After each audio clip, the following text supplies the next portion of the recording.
だからまず見えるのはね、自分のことしか考えてないということなんですね。せっかく家族を持っているのにね。これが初めからの人間としての失敗やと思いますね。女性には私の人生っていうものはなかなか欲しいんだけど成り立たないんですよ。人間ですからね、私の人生っていうものはみんな誰でも欲しがりますよ。でもこれは成り立たないんですね、結局は。だから実らない希望っていうのはね、もう人よりは持たない方がいいでしょうしね。だから日々楽しく生きていればいいんで、そんなのはどうでもいいね。今日は楽しければね、今日は十分生きてきました、今日は十分生きてましたと。布団に入ると充実感がないとね、今日一日は良かったっていう気持ちがなければ意味がないんですね。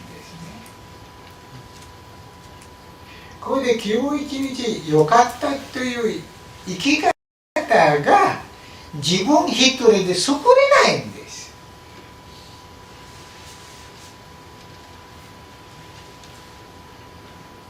自分全く一人でおいしいご飯何か作っておいしく食べて今日は一日楽しかったってはないんですよ。これ誰かがそれ食べてびっくりするほどおいしかったと喜んじゃっちゃうと、なんかものすごく自分にとってはプラスになっちゃうんですね。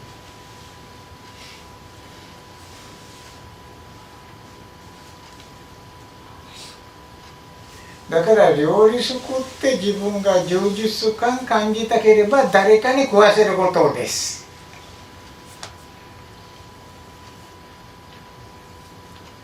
自分で美しく食卓を用意して花も飾っておいてろうそくも立てて一人で食べると、残酷ですよ。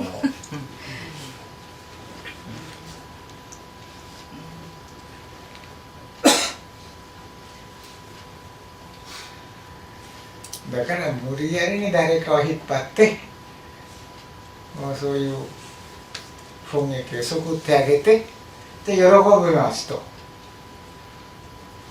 それでなんとなく今日はよかったとかね、そういうことになる。だからこの一日の充実感っていうのは大体自分一人では気づけるものじゃないんですね。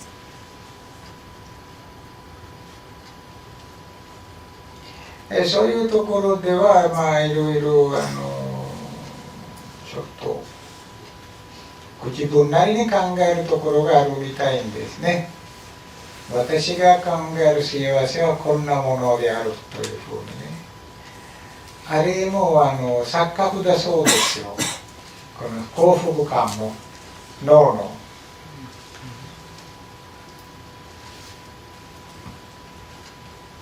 こうであったら幸せやと。全然そういうふうにならないんですからね。だから脳にやられてるんですよ。で脳が考えるこう幸せっていうのは成り立てないものなんです。それまたあれ変わっちゃいますからね。子供の頃若い時はこうなったら幸せやとかね、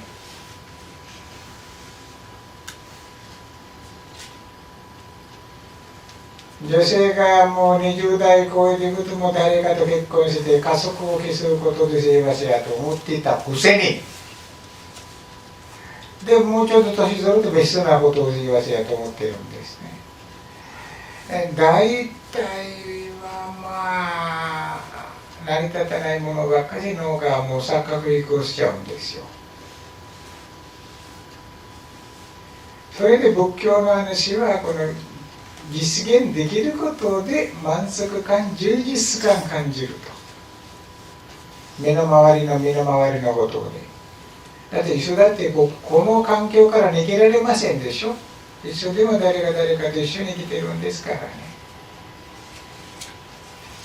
逃げるっていうことではなくて、用事があっていく、用事があっていくっていうことですね。だからとにかくこの脳が思い浮かぶ幸福っていうのは人間にとっては幸福じゃないんです。それはもうとんでもないインチキで錯覚で。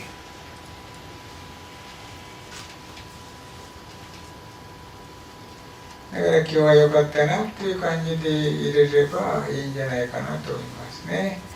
はい、まあそこで旦那様の問題なんですけど、だからはっきり言えばいいと思いますよ。あなたはもうがんになっちゃってね、いつ死ぬかわからない体になりました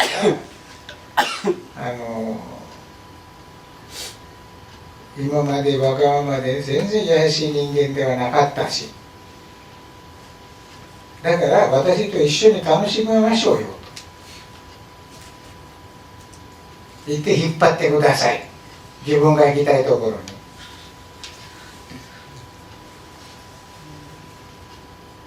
人間らしく男らしく死ぬとか死んでくださいと、奥さんのちゃんと面倒見てあげて、奥さんと一緒に楽しくて楽しい生活をして変だというと悔いがない死に方になりますから、私はあちら行きたいんだから一緒に来いと、こういうことやりたいんだからついてこいと。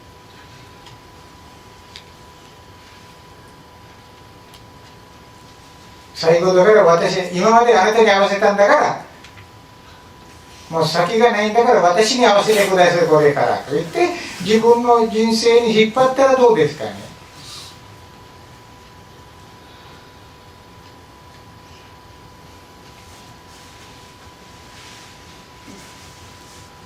すーっとその人に引っ張られてるばっかしではね、でも自分がそういう気持ちも全くないし、私ばっかし考えてるし、結局はそれ成り立ってないんですね。旦那に引っ張られたばっかしで。だからこちら葛藤でしょ。自分が自分好きなように出ていきたいと希望はあるんだけど1日3回ご飯作ったりあげたりして、それにやられてるだけなんで、現実はどちらでも成功してないんです。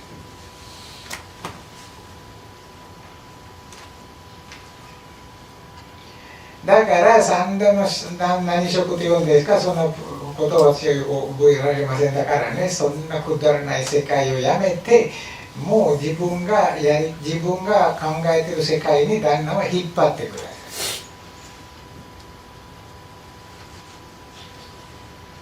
無理やりに。向こうは最初は慣れてないんだからね、まあいろいろ文句言うでしょう。その時はもう黙っていなさいとかね、うるさいねあんたはとかね、あれやこれやって言いながら、喧嘩しながらでもどんどんそれていっちゃうと、向こうも明るい心になると思いますし、で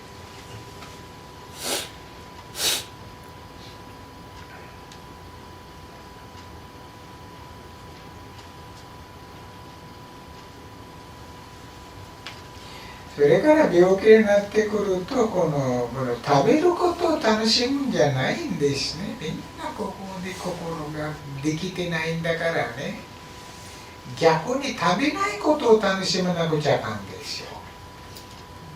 幸福感を味わわなくちゃいけないんですね。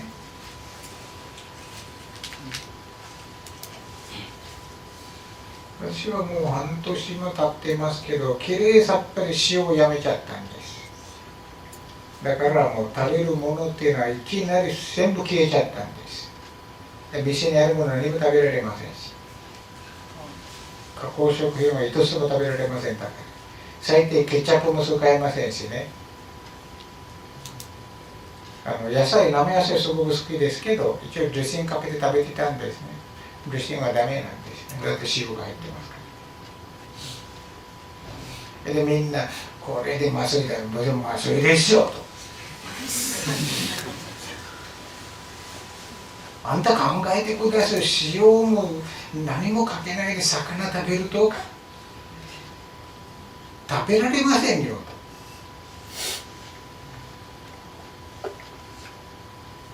私にとってそれが楽しみで、でものすごい楽になったんですね。で店なんかスーパーに行ったらいろんな食べ物ありますから、1回だけでも食べてみたいなっていうものもいろいろあるんですね。今ないんです。で生野菜と豆腐を買って戻るんです。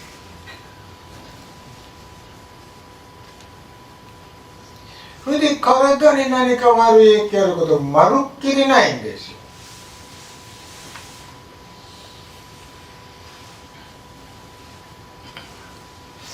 それでみんなこのもう古い考えで体には塩必要ですよ、あれこれ私にもう言われたら私はそんな世界知りないんだからね。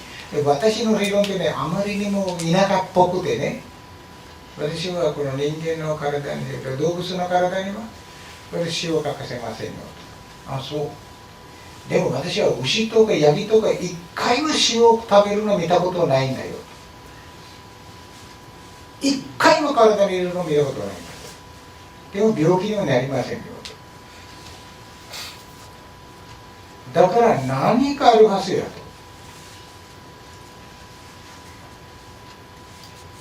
で全然何もないんです。それだけの私のこの足が膨らむっていうことを若い時からあったんですね。すっごく膨らんじゃってもう毎日だからもうまあ気にしないんですね。それやめた途端治ったんです。だからおそらく50年間もあった病気ですけど。でまあそんなもんでもう年だから私はね。で食うことを楽しむんじゃなくて、で食わないことを楽しむ。味を楽しむんじゃなくて味がないことを楽しむ。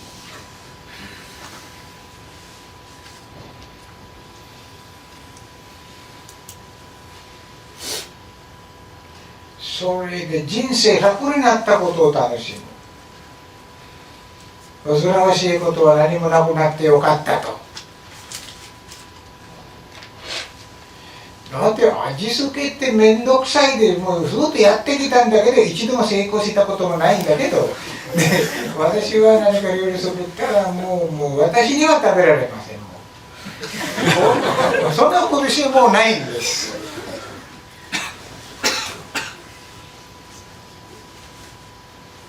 たまに炒めたりする時もありますけど、それだけだからね。何にも入れてないんだからね。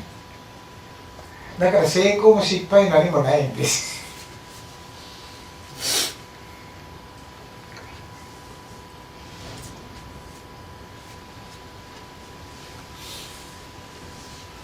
でこの間玉ねぎをね炒めて食べちゃったんですけどね。ただちょっとなんとかオリーブを入れちゃってね、玉ねぎ炒めて、で私はもう玉ねぎと豆腐食べたかったんですね。だから炒めた玉ねぎをね、もうただ炒めただけ、塩も何にも入れてない。それは豆腐の上にかけて食べてもいいんだけど、めんどくさいんだから面白いんだから豆腐もそのまま放り投げましょうと。でバイバイに豆腐も放り投げちゃったんですね。で炒め物も味噌できるだけ絞っちゃうんでもううまくいかなくてね。それであれうまくゴタゴタしたりしてね。だから別に成功も失敗もない料理だから結構美味しく食べました。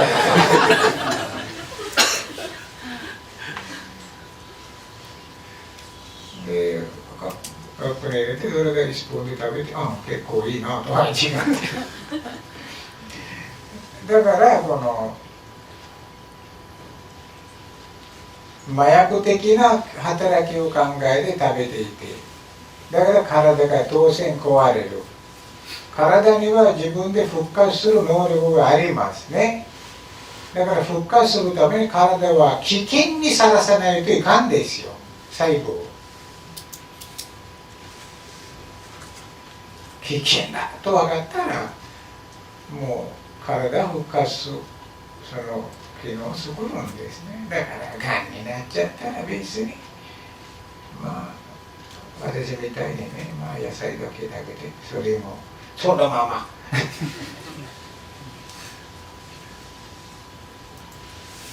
まずいですよ、明らかに。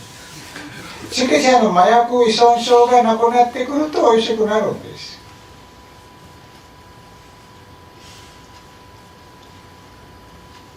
で、私は炒めようと思って人参とかも切ったりするんでしょうですね。で、炒めてもただ油つけて体に悪くなるだけで、なんとなく気分ですから、もうオリーブオイル買っても大体小さじ1杯程度なんですね。だから買ったちっちゃな瓶買ったんですけど、もう3ヶ月とかも経ってまだ半分も終わってないんです。で、切ってる間で半分ぐらいそのまま生で食べれるんです。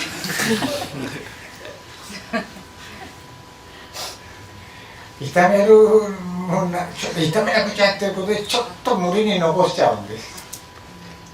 それでバカじゃないかと思っちゃうんです。生で食べて美味しいのに、そのまま食べて美味しいのに、なんで炒めてまずくしてくるんですかと。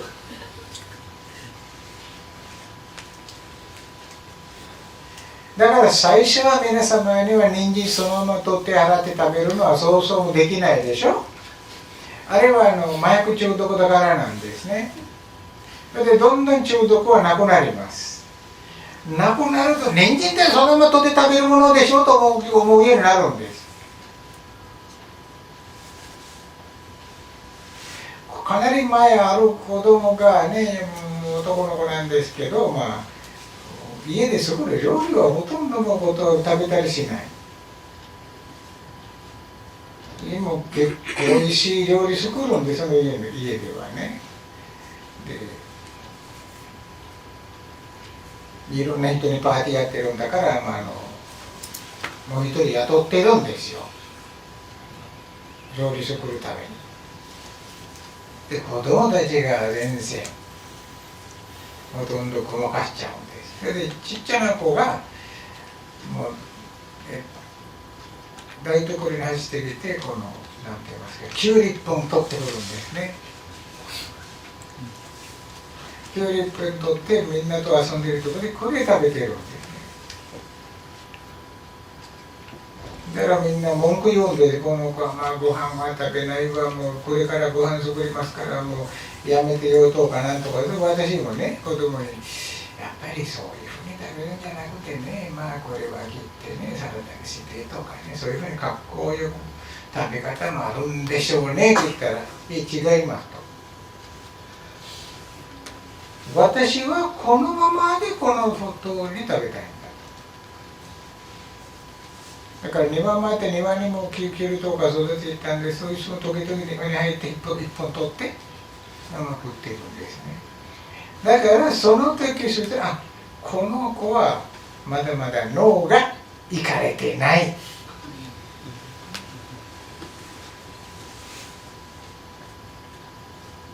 中毒になってない。味中毒。それで私も自分の子供頃を思い出しちゃったんですよ。だからそれから子供に何も言わなかったんです。私もすごい小さい時は生で食べたかったんですね。取ったまんまでそのまま。それで皮むいて切ったりやいろんなことをすると、なんとことをするのかと。悲しいんですね。食べられないようにしてくれるんだと。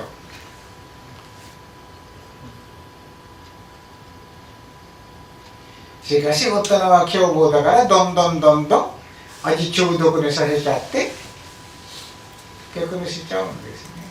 はい、そういうことで余計な話に時間なくなりましたけど、でそういうふうにこの新しい食習慣を見つけたりで、食べないことを喜んだり、特に幸福感をねものすごく喜んだりとか、いろいろ新しい人生発見した方がいいと思いますよ。がんは結構がんっていうの大したことないんですよ。体に対して視線に戻しちゃえば、がんは大体はあまりもでっかいものでない限りはね結構死んで消えます。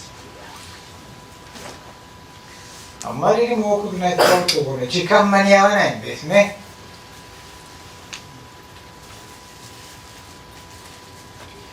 そういうことでその2つ考えてください。